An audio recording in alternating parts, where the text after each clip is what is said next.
Welcome to Pod Save America. I'm Jon Favreau. I'm Jon Lovett. I'm Tommy Vietor.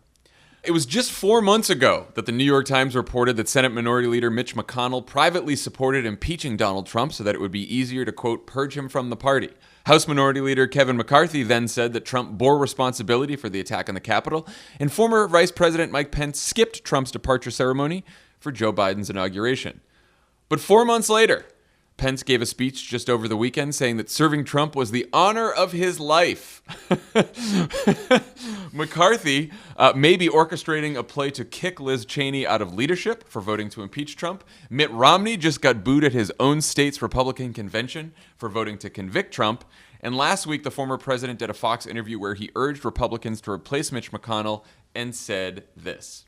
Are you thinking about running again, Mr. President, in 2024?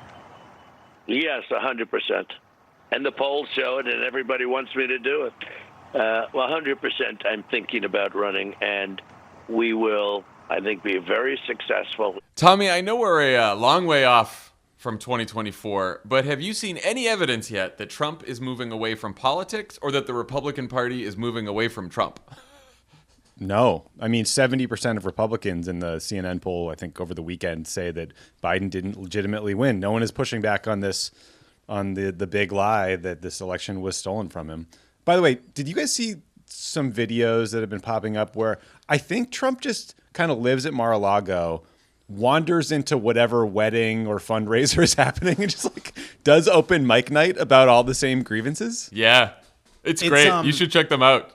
He's really he's entering his Howard Hughes phase, which I think is fine. Just wandering around, muttering. Right. Like, hopefully this is enough. I don't know. Look, clearly the base still really likes Trump, and the Republican Party is completely captive of its base. What's very frustrating is Trump goes out to these various events and he does interviews where he just shits all over Mitch McConnell. And McConnell has gone from pushing back and talking about the need to move past him to just declining to comment. And so they're stuck in this same dynamic where like no one is making the counter argument against Trump. So I don't know how they think they're going to win a messaging fight or a battle for the heart and soul of the base of the Republican Party that no one joins except for Liz Cheney. And then they all turn on her. So not that I'm a Liz Cheney fan, but at least she's like willing to say something about Trump. Lovett, how do you think that this happened? How do you think we went from Republican leadership talking about potentially purging Trump and impeaching him to fully embracing him? There was a moment, it was about 48 hours long. It was right after the insurrection where their own concerns for their personal safety and the actual reality of what Trump had unleashed was enough to overcome their mercenary partisan instincts and the reality that most of the people whose votes on which they rely get their news from misinformation. And in the months since, that hasn't stopped, right? We haven't seen, Fox News has gotten worse. OAN, whatever, has gotten worse. And the mainstream, like basically Republicans that disagree see no value in saying so because they just get attacked and it doesn't move the needle. And Republicans that supported the insurrection, Republicans that supported overturning the election, that support the big lie, get to go on television and talk about whatever they want and are never really challenged on it. So there's really no political price for Republicans for embracing the big lie. And there's a huge, huge price for telling the truth. Just quickly on that, Lovett. You're exactly right. Although we should just say shout out to Jake Tapper and Dana Bash and the team at CNN State of the Union, which has refused to invite anyone that is part of the insurrection caucus, the people who supported overturning the election on January 6th, since that happened. And I think they're the only Sunday show that has made a principled decision in defense of democracy. So Dana, Jake, thank you. All your production team, thank you. It also that stealing a little bit from my under the radar, but I'll allow it. No, but it's true. Spoiler. And it's actually it also though, like one thing that I think is it's good television. Like the idea that like booking Republicans who support the big lie and giving them easy interviews is better than what you see when there's actually tough interrogations on another show. Like it's like confronting people on their lies is good TV. Yeah. I think there is something I think it's easy to be lulled into a false sense of security for those of us who don't want to see Trump in politics again by sort of watching what's happening right now, because he is sort of fading from mainstream media attention, right? You don't hear about him a lot. Obviously, he's banned from Twitter. Facebook is going to decide by Wednesday whether he's banned from Facebook as well. So it's easy to kind of think, and like Tommy said, he's running around at Mar-a-Lago giving these sort of sad speeches, right? You can be like, okay, he's kind of done. People are forgetting about him. But the fact that the base of the party is still so in love with this man, and the reason that they are is because they don't believe that he lost the last election, I think is incredibly dangerous and telling. I mean, you heard him in that interview with Maria Bartiromo on Fox Business. Like, he does not sound like someone who's second guessing a run for president in 2024. And I can't figure out, unless he is indicted or unless he is just, I don't know. I can't imagine the scenario right now where he doesn't run again in 2024. But maybe I'm just freaking out about it too much. But also, look, Trump is smart enough to know that the best way to stay in the news is to flirt with running for president. I mean, for God's sake, we had Will Smith on this show, and you asked him if he was considering running for president, and that episode got more pickup than anything we've ever done in like the history of Pod Save America, right? So Trump is just going to play footsie until he decides one way or the other. It helps him raise money. It helps him stay in the spotlight. It helps him bring candidates to Mar-a-Lago to kiss his ass. It helps him get the best starburst from Kevin McCarthy. It also helps him in case he is indicted to say that it's a political prosecution. Absolutely. Right. It helps him influence a future jury. So I just I expected nothing less, but it's been so nice not hearing his voice all the time. But you're right. I mean, it's a future me problem that I'm I guess that's my point. Why I wanted to talk about this first is I think the danger is very much the danger that we faced around after the election through the insurrection, I think has not really dissipated at all. I think like we're sort of living in these two realities where in one reality, Joe Biden and his administration are trying to like competently govern the country and are doing a pretty good job at it, right? Doing a very good job at it. And they're passing a lot of legislation. We're feeling good about it. In the other reality, we still have a political system that is very broken, an anti-majoritarian system that is not being fixed by H.R. 1 because fucking Joe Manchin won't pass it yet. And we got Donald Trump, who's still at the top of the Republican Party, has a very tight grip over the Republican Party. There are no alternatives to Trump forming. And if you're Donald Trump, I don't know that, knowing how he is, I don't know that you want sort of your last, moment in public life to be this embarrassment of losing the 2020 election when your whole party, both the official party and the base, wants you to run again and is willing to stand behind you to run again in 2024. I mean, look, Mitt Romney is the 2012 Republican nominee. He is in Utah, a state that was actually more resistant to Trump than most. Getting booed, but actually, I think more importantly, barely making it out without being censured. Basically split 50-50 amongst Republicans who wanted to censure him.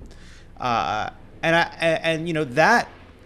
Trump, what matters is what has taken hold. What matters is whoever the Republican nominee is in 4 years, they will talk like Trump, they will sound like Trump, they will do what Trump does, because that is the only recipe for success that these people can see. And nobody has mounted any kind of substantial pushback against this, against fucking Liz Cheney, who previously, to my mind, was one of the most evil people in Congress, and now she's their fucking Serpico. Now she's the only one not taking the bribe. It's horseshit. Yeah, Cheney and Romney and Adam Kinzinger, how are they all doing? Not well. So there was a special election over the weekend in Texas to fill the seat of Republican Representative Ron Wright, who died of COVID a few months ago. The late congressman's widow, Susan Wright, who was endorsed by Donald Trump, finished first. Died of fake news, you mean? He died of fake news. Yeah, it was very tragic. Who was endorsed by Donald Trump. She finished first in the all-party jungle primary. So they had one of those jungle primaries open to both parties. The only Republican candidate who campaigned against Trump and the big lie, a Marine veteran named Michael Wood, who was endorsed and funded by Adam Kinzinger's Country First PAC, finished with just 3%. 3%. And because Republicans finished first and second in the primary, Democrats will be completely shut out of the runoff election, winning a combined 37% of the vote against Republican candidates, 62% of the vote in a district that Trump carried by just 3 points in 2020. Tommy, what, if anything, do you think we can read into these results? I mean, one, sometimes politics is about a narrative and about optics more than it's about winning. And knowing that reality, I'm not sure that I would have put much stock in the Michael Wood candidacy, because a House primary outside of Fort Worth is probably not the place where you're going to find a little pocket of anti-Trump voters, right, to show that we're moving on beyond him. But this primary, a lot of people are reading into this primary. There were 23 candidates, 11 Republicans, 10 Democrats, a Libertarian, and Independent. Democrats got locked out of the election, and it is viewed as a bad sign because Trump won the district +3 in 2020. He won it +12 in 2016, so it was seen as trending Democratic. I do think Democrats, we screwed up by running too many candidates in this district, and we split what could have been the Democratic vote. But it's also the case that the Republican candidates got 62% of the total vote, and Democrats got 30% of the rest. So it could potentially speak to problems Democrats are having motivating the base in the post-Trump era. I don't know. These specials are always a little weird. We probably should have cleared the field. The DCCC didn't try to do so. I don't think they ran ads because it's expensive to run ads in the Dallas-Fort Worth area, and they've gotten a lot of shit in the past for intervening in these primaries. But it's not a great result. Yeah, I mean, look, the other thing is. So the DCCC didn't spend a lot of money. The reason they didn't spend a lot of money, at least according to them, is that this is a district that has the potential to be redrawn, that very likely will be redrawn in the 2022 redistricting. So why spend a lot of money on it if it gets wiped out? It was a very low turnout election. The guy's widow benefited from name recognition, not just a Trump endorsement, so you can't really tell which is which. But I think you made the point about, splitting the vote. Like you said, the combined vote, 37% to 67%, not very great at all. Yeah. I do, and the fact that all it take, that once again you had the Trump endorsed candidate prevail and the never Trump candidate not prevail, and then the Democrats lose in the general. I don't think it's sky is falling shit, but it's not a great sign. We also, it's not like we have House seats to spare, It's really tight. It's getting tighter. A bunch of Democrats are announcing their retirement. It's 2022 is it's gonna be tough. It's looking pretty grim. Yeah, this is us sending up flares here, guys. This is not the whole you hear a lot of people be like, Joe Biden's president, everything's back to normal. I don't have to pay attention that much. No, wrong. Wrong. The first midterm for almost every president except for George W. Bush is usually not good. You're seeing lots of Democrats decide to resign or not run again in seats that we will be defending now. So yeah, there's a lot of trends that are looking bad. Yeah, we got time. Right, we got a lot of time. Three times, the president's party has picked up seats in a midterm. It's FDR, Clinton's second term, and George W. Bush after 9/11. More likely than not, all other trends being equal, we are going to lose the House unless something very unusual happens, and that's possible, right? The reason someone like FDR is able to build a coalition is because he is doing something extraordinary with the power that he has, and that is possible. But man, the risk of going into 2024 without Congress, meaning without the ability to prevent the election from being overturned, is very fucking real. Yeah. Look, the bright spot here, or I guess the path to victory here, is we start the 2022 election, the 2022 campaign down probably anywhere from 5 to 12 House seats just because of redistricting. So now it's like we already lost the House and we need to get it back in the election, in an election where usually the president's party loses seats. So at that point, you could say that a bunch of these districts that are on the edge are pretty close districts, and that Democrats just have to work really hard. And then if the economy is doing great and COVID's declining and everything's back to normal mostly, that maybe Democrats could have some wind at their backs that they don't usually have in midterms. But either way, it will take an incredible amount of work and organization just to sort of hang on to the House margin that we have, or even at least a one-seat majority. Even a one-seat majority will be tough. So a lot of work to do. One thing that could potentially slow down the Trump train are federal indictments, which are looking more likely for at least two of Trump's allies after last week. The FBI raided Rudy Giuliani's home on Thursday. confiscating his phones and computers as part of an investigation into whether he broke lobbying laws when he tried to get rid of former U.S. ambassador to Ukraine, Marie Yovanovitch.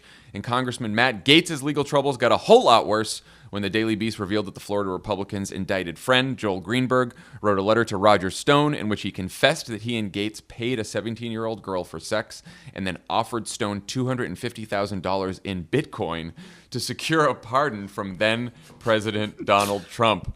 Lovett, how screwed are Rudy and Gaetz here? It's not.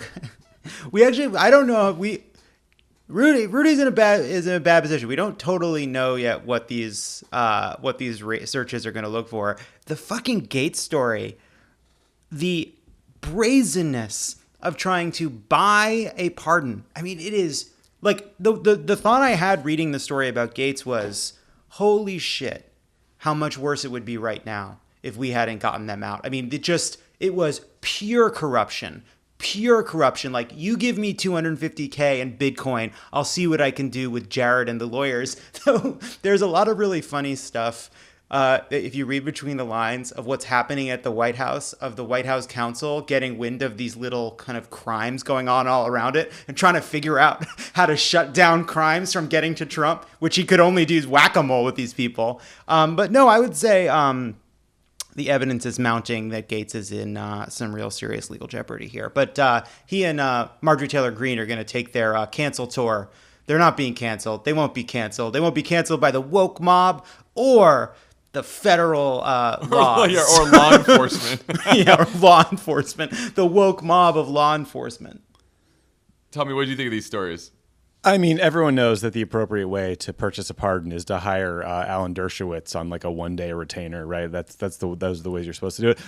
I find it so amazing that Matt Gaetz' buddy Joel Greenberg wrote not one, I think 2 or 3 drafts of a letter that was basically a confession where he detailed all the stupid shit he did. And then he used an encrypted app called Signal to communicate with him, but took screenshots of his incriminating encrypted text, which is just like, I'm not like an OPSEC guy. I didn't work at the NSA or something, or at the NSC, but I wouldn't do that if I were you, if I were trying to break a law. Giuliani, I don't know. All of the Giuliani stuff seems to hang around whether or not he was inappropriately or illegally lobbying on behalf of a foreign national. If this is just a FARA case, which is the law that governs the way you have to register if you are lobbying the government on behalf of a foreign agency, I don't know how worried he should or shouldn't be. The law is kind of opaque. It's hard to enforce, and it's confusing, and a lot of people beat the rap. But it is kind of remarkable that there was a separate search warrant for another Giuliani associate, that lawyer Victoria Toensing, who's just like a right-wing goon. And then they're also apparently looking for communications between Rudy Giuliani and John Solomon, who is a horrible right-wing hack. So there's like a right-wing news and media nexus to all of this that's swirling around as well. I'm just hoping we get more impromptu press conferences from Rudy's son, Andrew Giuliani, and from his random neighbors who just like go up to the sticks and kind of like spout off on what they think. The neighbor was fantastic. I love the neighbor. The neighbor just like, my ex-husband called me. She said, look out your window. He said, look out your window. And then she's giving a press conference. The most, I don't know. I assume they're on the Upper East Side, but it's the most Upper East Side woman I've ever seen. It was amazing. It was amazing. Yeah, I have to say, Tommy, like, you know, it talks about FARA violation. My first thought was when I saw that, and then it was like, you have all these FBI agents sort of raiding the house, like 7 FBI agents taking all these laptops and computers and serving subpoenas to the executive assistant, Victoria Toensing. I'm like, it does seem like a lot for a FARA violation. It did make me wonder if there are other issues at stake here, legal issues that we don't know about. I mean, the larger issue of what's going on here is, if we can all remember back to Trump's first impeachment, there was a question of whether he tried to force out U.S. Ambassador to Ukraine, Marie Yovanovitch, and specifically if Rudy tried to force her out. If Rudy was doing this on behalf of Trump, it's just sketchy and awful. if Rudy was also trying to oust her on behalf of the Ukrainian government, which also didn't like her, then he is basically working for a foreign government without disclosing it, which would run afoul of the law. Well, and the warrants tell us that a judge found that there was some sort of probable cause to believe that a crime was committed, and that by conducting this search that they would find evidence of said crime. So they think they're onto something. Who knows? I have big time Mueller letdown PTSD, so I refuse to get excited about any of these goddamn stories. I feel like we were treated to one of these like once every 2 weeks by the New York Times, and a third of them panned out. But I don't know. It was like a deja vu back to the Mueller days, wasn't it? Didn't it feel like that? Yeah. A lot of times when I see stories about investigations into Rudy Giuliani, it's like when an old celebrity you thought was already dead dies. You're like, I thought I read this already. I was so sure this had already happened. The other piece of this too is just, I find it hard to believe that Rudy Giuliani has been in control of his, I don't know what conversations that he's had with law enforcement, but I find it hard to believe that he has been honest in those conversations based on the mendacity that's been on display for now years. And when he thought he had impunity and he thought that he would be saved by his buddy Donald Trump, even when Bill Barr was the attorney general. So, curious. Yeah. Curious. Obviously, the difference now is Trump is not controlling the Department of Justice and can't dole out pardons or, use Bill Barr to stop investigations, which is kind of what it sounds like happened here for several months at the end of the Trump administration. So one more question on this. James Carville gave an interview to Vox last week that's worth reading for many reasons. But one of the things he said is that Democrats should be talking a lot more about scandals like these and using them to better define the Republican Party, since that's what Republicans would be doing if Democrats were the ones in trouble. You guys agree with that? Tommy, what do you think? I read James Carville's entire lament. I kind of disagreed with this set of suggestions the most. Like he wants Democrats to talk about Denny Hastert all the time, he said.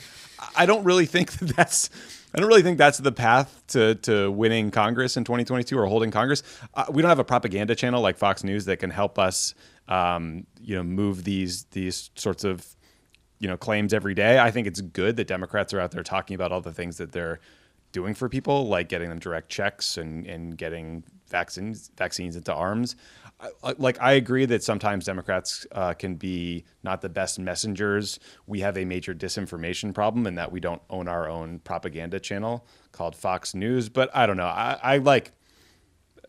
I'll listen to James Carville. I think it's good to have fights about policy and message out in the open. But I didn't come away thinking that, his suggestion of calling cable news bookers and saying, hey, you have to cover Jim Jordan more is really the solution here to our electoral problems. Lovett, what do you think? Whether or not to cover scandals is almost like the wrong question. I think it is beneficial when a scandal allows you to tell a simple story that elucidates a larger issue in our politics. I think of 2006 and Jack Abramoff and some of the corruption that helped Democrats take back the House back then. It was this perfect storm. And and those stories were really effective because they played into the message, the larger message about Republicans being in the pocket of big business, not looking out for ordinary people, that we needed this change. And so I don't know. I think we should always be looking for those kinds of stories. I don't know if I certainly don't think Rudy Giuliani is the answer to that. I don't know if Matt Gaetz is the answer to that, but I do think we should be looking for examples of the kind of corruption. The secretary, when what's his name, Price, had to resign from Health and Human Services. Yes, from HHS under Trump. That was a perfect scandal. Because it was a scandal about the kind of corruption on the axis of looking out for himself and big interests instead of the American people. And in those cases, yes, I think we should find those things, latch onto them, and not let go. It just seems like some of this stuff is great for the Lincoln Project to put into an ad and fire up MSNBC viewers and get donations. But I came away from both impeachments feeling the message was that voters weren't all that moved by even dead to rights corruption allegations. I agree with you on the broader narrative, Lovett. I just think I don't know. Right now, I think we have to show some basic competence as a party that we're delivering for people.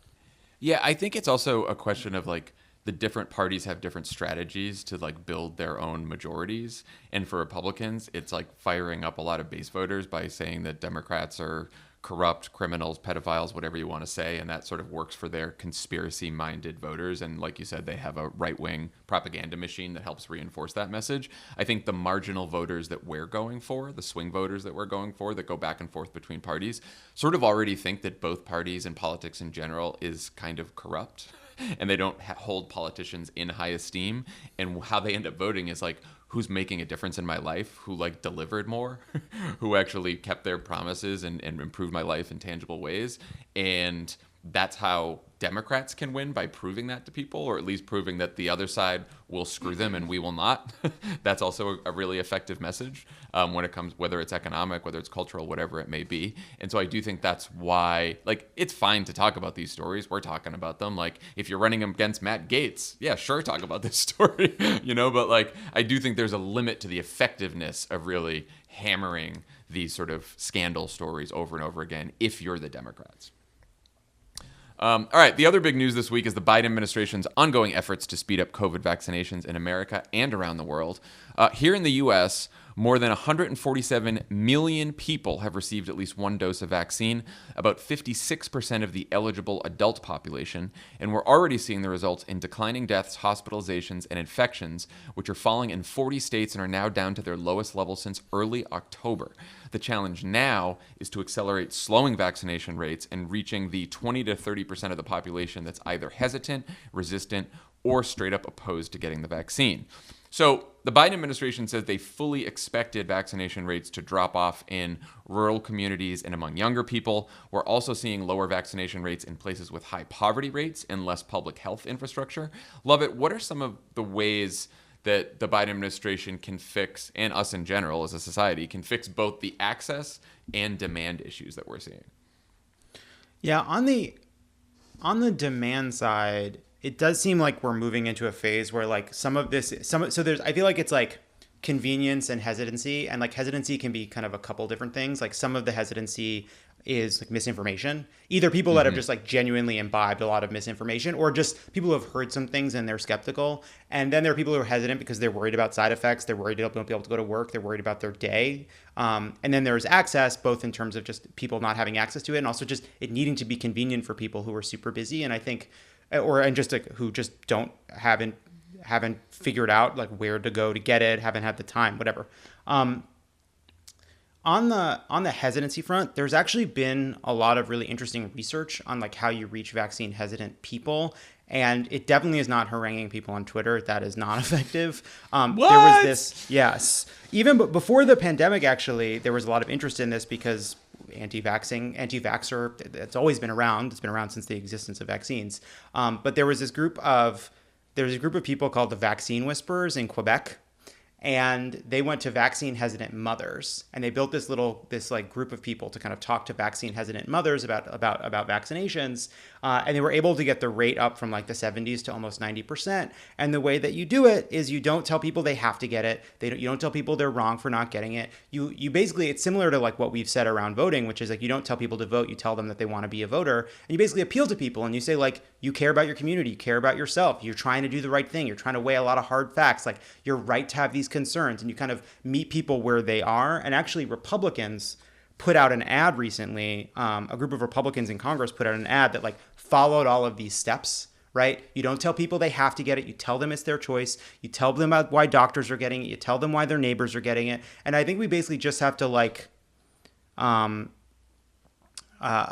we have to kind of do this on a massive scale for a long time. And then you'll ultimately end up in a situation where it's doctors talking to individual patients and having it available at doctors' offices and just saying, hey, you're here. Do you want the vaccine while you're here? And hope we get closer to 90% than 70%. I think the doctor's point is so key because you hear a lot of people saying, well, if only Donald Trump and a bunch of Republican politicians spoke to conservatives who are hesitant to get the vaccine, that would work. It's actually shown in a lot of this research and focus groups that like Frank Luntz and some others have been doing that doesn't work really well. That's not effective. That it's a message from the medical community that's most effective, especially your doctor. And in that ad that you mentioned, Lovett, they actually say like it's your choice and go talk to your doctor. See what your doctor says. See what your neighborhood pharmacist says that you trust. See what your favorite nurse says, right? And then talk to your neighbors too. Like a lot of this is, and the Biden administration is now saying this is more of a ground game where they're starting to shut shut down these sort of mass vaccination sites where there used to be long lines because everyone really wanted the vaccine. And now they're trying to, in order to improve access, like bringing the vaccine to places that are underserved where people might not have had access before. And I almost think of this like how we, divided people who voted for Trump into Trump fans and Trump voters, right? Like there's a group of people who are anti-vax, very resistant to vaccines, and because those people have the loudest voices, we talk about them all the time and we think they're the only ones that exist. And then there's a bunch of people who just haven't been motivated yet to get the vaccine, or who haven't found time yet, or who don't have the access. And those are the people that we should be focused on, not sort of yelling about the anti-vaxxers who we may never reach, Yeah. Yeah. So, Tommy, Politico reports today that some Biden surrogates and health experts have pressed the administration to be more explicit about how fast people will be able to return to their normal lives once they're vaccinated, which could incentivize some people who are less motivated. This is one reason that the CDC eased its mask guidance last week, saying that vaccinated people don't have to wear masks outside, except when they attend a crowded event, and they don't have to wear masks indoors while gathering with other fully vaccinated people. And in Michigan, Governor Whitmer unveiled a reopening plan on Thursday that will tie loosened COVID restrictions to vaccination rates. What do you think of these strategies to get more people vaccinated? I mean, I think it's smart. I do think you have to show people that life is getting better, will get better, that the whole point, the thing we've been waiting for a year and a half, what's this vaccine, because it allowed us to get back to a life that is more enjoyable. You know what I mean? And I think, there was some debate over the weekend about whether Joe Biden should keep wearing a mask outdoors, like sort of what kind of message that sends if the CDC is now saying, well, you don't have to do that. I also think we should allow common sense to enter into the equation too. If all available data suggests that it's very, very hard to get COVID outdoors unless you're in some huge mob of people, then you don't need to wear a mask, and that's okay. And I don't think people should be upset by that, right? If we've all been saying we care about the science, we're going to trust the science. I think that should be our mantra on the way out of this pandemic nightmare as well. So yeah, look, I'm always in favor of showing people and as well as telling people about a better future. And I think part of that is going to be loosening up on some of these restrictions. Something weird that happened to me is that I took my mask off and then somebody threw beads at me. Beats? Beads. Mardi Gras. Should I try that again? Yeah, I think beads are funny. I just didn't hear it. It was a Mardi Gras. It's a Mardi Gras thing. Yeah, I mean, I actually think that's everybody. What's his name? Doctor Fauci? No, he's the good one. Good doctor. Rand Paul. Oh, yeah, very different. Very different than Dr. Fauci. Rand Paul did this interview on one of the Sunday things, and a couple weeks ago, and he was like, I think Joe Biden should take his mask off and burn it to show people that they don't need their mask. And I was like, fuck you, Rand Paul, for making a point I see the wisdom in. You know what I mean? Take the mask off. The vaccines work. We got to get people vaccinated. I'm in. Yeah, I mean, look, my view on this is if you are I don't think he should burn the mask. I don't think you should burn the mask, though. I'm having a mask burning party if you guys want to attend.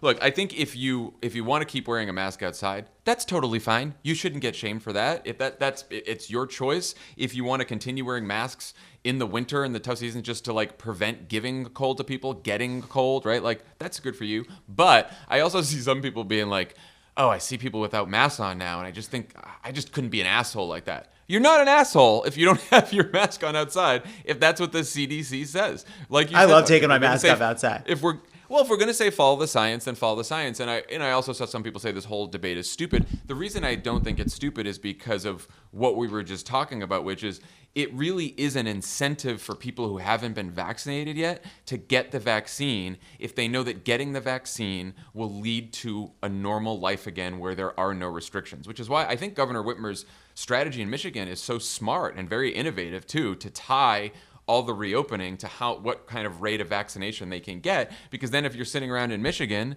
and you're like, I want to have life again, I want to go to stores again, I want to see people again, then you're like, okay, well, everything will be open again if we hit this level of vaccination, so everyone should do their part, and then your life will be improved as a result. I also like that West Virginia is giving people $100. I think that's cool too. Yeah, I think that's smart. Yeah, pay people. Great. So even as COVID rates are improving in the U.S., things are getting pretty bleak in other parts of the world, especially in South America and in India, where less than 2% of the population is vaccinated, and there were more than 400,000 confirmed cases on Friday. In response, India and South Africa have drafted a proposal to waive the World Trade Organization's intellectual property rules, which would suspend intellectual property restrictions on COVID vaccines and allow them to be produced locally by other manufacturers. There's a ton of pressure on the Biden administration to support this waiver, including from more than 100 members of Congress and 80 World Health Organization members. Unsurprisingly, the opposition comes from Pfizer, Moderna, Johnson & Johnson, and the U.S. Chamber of Commerce. Tommy, I know you guys have talked about this a bit on Pod Save the World. What are sort of the arguments on both sides of this debate over the waiver? Sure. So the one thing, like, India is going through an acute crisis right now. Unfortunately, lifting this waiver or not won't materially impact that. It's, there's other things they're trying to do to help. But, I think what people are pointing to is right now, you have a scenario where you have like a bunch of mostly white, really rich countries that have the vaccine. I think like 86 to 90% of the vaccine doses have gone to high income or middle income countries, and then the rest of the world does not. So you have the situation that is just like unjust, immoral, but also from just a self-interested standpoint, this could worsen or extend the pandemic if you have the virus racing around countless countries with big populations and mutating. So, when you dig into the timelines to get a lot of these other countries vaccinated, it's scary because you're talking like 2023, like Kenya, top 5 economy in Africa. They're hoping to get 30% of their population inoculated by the middle of 2023, not 21, not 22, 23. So that's sort of what we're looking at here. So, these countries are asking the WTO to waive these patent restrictions because you have companies in Bangladesh or India that are saying, hey, we have a ton of manufacturing capacity. We make generic drugs. We could be cranking out 350 million doses a year, or taking, the sort of big bulk containers of the vaccine and putting into the final use vials and distributing that way to just like increase capacity. The drug companies are trying to say, if you do that, we won't invest in R&D in the future. They're trying to say we can meet the current demand with the manufacturing capacity they already have. But, I think that's a pretty disingenuous argument because they got a ton of public money already from the U.S., from Germany, from other countries. And there's also a scenario you could imagine where we will all need boosters to our current vaccine dosages. And then these same companies will be forced to focus on creating those rather than helping the rest of the world. So it's a very complicated situation because people point to the fact that it's not just about like kind of giving the secret code to the vaccine. You need someone to walk you through how you actually execute on that. You need to get all these like precursor materials and chemicals and, specialized machinery, specialized machines to be able to do all this. But, the reality of COVID is we're talking about a virus that will probably be lingering in many parts of the world until 2022, 23, 24. And so I think it makes a lot of sense to be considering ideas like this that might make it easier for generic drug makers in other parts of the world to just increase global capacity. I think, this has a very unfortunate echo to a similar fight that happened in the 80s and 90s where mostly US or European drug manufacturers refused to allow generic drug makers to make HIV/AIDS treatments. And ultimately, the South Africa and other countries just ended up going ahead with it, and then countries are threatening to sue them and take punitive steps like sanctions. So, I think this is a good idea. Like, I would love for someone to just sort of lay out specifically where the need is, how this would make it faster, what other avenues are. But it sounds like the Biden team is open to this idea at a bare minimum. Yeah, what I couldn't figure out is, there is this argument, like you said, that this is not a short-term fix because even if you waive the patent tomorrow, a lot of these countries don't have the manufacturing capacity yet or the know-how to sort of make these vaccines, or at least companies in a lot of these countries don't have that. But then, as you just mentioned, there are these companies in Bangladesh and elsewhere that are like, yeah, we're ready to go right now if the patent was waived tomorrow. So I can't really figure out what's right here. Or maybe it's just the fact that there are some countries with the manufacturing capacity that could go right now, but there are others who desperately need vaccines who don't have it, which is not a great reason to not lift the waiver to me. Right, like, reporting, right, that there's like a Bangladesh company says they can make 350 million doses. A company in Canada says that they applied for a license, couldn't get it. They could do 50 million doses. Does that solve the problem? No, but it does mean more vaccine quickly. And even if it does take 6 months, a year, 18 months to build this capacity, we're going to need the capacity. Like Start now. We've just Yeah. we need that capacity. The world needs that capacity. But in part because we just, in the middle of this, the vaccines are a miracle that every scientist is saying holds the promise for treating a host of other diseases over time. We may need booster shots, but also, like, it does seem as though also the White House understands this too, because they're not denying that the intellectual the property rights are part of the problem, right? Because like Ron Klain, who is not only the White House chief of staff, is one of the experts in fighting the pandemic, says to Face the Nation that intellectual property rights are part of the problem and manufacturing is the biggest problem, but that it recognizes that we probably will end up having to do both. Yeah, I mean, just look at the situation we're in currently, right? I mean, the U.S., the Trump administration, smartly bought enough doses for 2 or 3 times the U.S. population. And thank God they did, because Johnson & Johnson shit the bed on their manufacturing, right? AstraZeneca has had some real serious problems that we've talked about. So I do think just logically it makes sense to try to increase the number of manufacturers today, right? So that we're just hedged in the future. The argument that I just have no time for, that I find so infuriating, are the people who say, well, we can't give this technology to Russia and China. What are you talking about? Who cares? That is the most unbelievably selfish, stupid, self-defeating shit I have ever heard. One, Russia and China, if they want the technology, they're going to steal it. They're very good at that. So let's just stipulate that. But also, shouldn't we show some moral leadership here and try to help billions of people and prevent millions of deaths? I mean, I find that unbelievable that anyone would even say that out loud. That, what's funny is that because I kept reading that as a reason against doing it, I was like, that can't be the only reason against lifting this waiver, because it is so fucking dumb. Look, I guess if even in the best case scenario, the waiver's lifted tomorrow, there's still a whole bunch of countries that's not going to have a huge impact on in the near term, which is, this is an urgent problem that these countries need vaccines right now. I have seen in a few places that, like, one of the potential solutions, along with the waiver potentially, is to just start donating a bunch more vaccines immediately to some of these countries, because, like, whether it's locally produced and manufactured in India or donated to India, I guess it doesn't make a huge difference in the near term when they really just need the vaccines right away. Yeah, look, I think the answer is both. I think we should be donating all excess doses, but the European Union just cut a deal, I think with Pfizer or Moderna, I forget which one, where they're going to buy something like 1.8 billion doses. So, a lot of these doses are going to just be accounted for. And I think what we need to do is increase aggregate manufacturing capacity. And very smart people who I think are mean well will say, well, actually there's a raw material shortage. It could create bottlenecks there. But ultimately, this is just kind of like an organizational challenge. And I think that we have very smart people at the White House, at the WHO, at various, COVAX, which is this international entity that's been set up to try to get vaccine to low income countries. We should be able to work this out. We're not talking about a problem that's going to be solved in 2021. We're talking about a problem we have years to work on. So why not start proceeding to help generic makers start manufacturing this thing as soon as humanly possible?